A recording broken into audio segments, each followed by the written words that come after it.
puisqu'on est dans les périodes de prix Goncourt et de prix Renaudot, je vais vous parler du prix Renaudot 2019.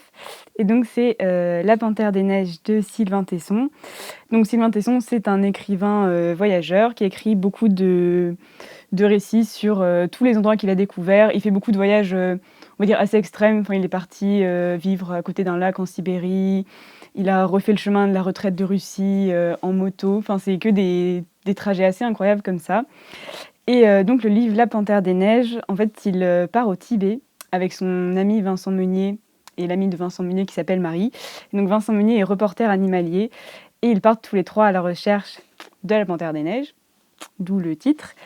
Et donc la panthère neige qui est un animal assez rare et qui est très dur à apercevoir. Ce qui est très intéressant dans ce livre, c'est que le livre parle de la panthère des neiges et en même temps n'en parle pas parce que tout porte sur l'attente de la panthère des neiges, finalement la contemplation aussi du silence, de l'absence de la panthère, tout ce moment un peu comme quand on attend Noël, sauf que cette fois on attend la panthère. Et franchement, ça renvoie beaucoup à la société aujourd'hui, parce que chez Sylvain Tesson, il y a vraiment cette idée de ralentir, oui, c'est ça, de ralentir le rythme de vie effréné qu'on peut mener tous chaque jour.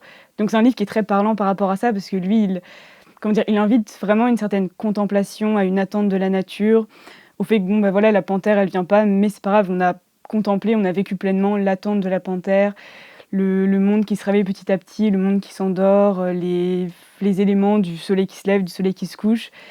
Et donc voilà, vraiment cette invitation aussi à apprécier chaque temps de la nature et à apprécier chaque seconde qui s'écoule. Et je pense que ça peut être très parlant aujourd'hui justement pour ça. Enfin voilà, même avec tous les confinements qu'on a vécu, il y a vraiment cette idée de ralentir. Et en plus, c'est un livre très beau parce que puisque c'est un récit de voyage, on a toute cette description de la nature aussi, du changement du temps, enfin des choses comme ça, plus les ressentis de Sylvain Tesson, qui écrit très bien et qui a une approche très poétique aussi du monde. Et la bonne nouvelle, c'est que le livre est aussi sorti en version illustrée, puisque Vincent Meunier, qui est avec Sylvain Tesson, est reporter animalier, donc a fait des photos. Donc un trop beau livre, comme ça.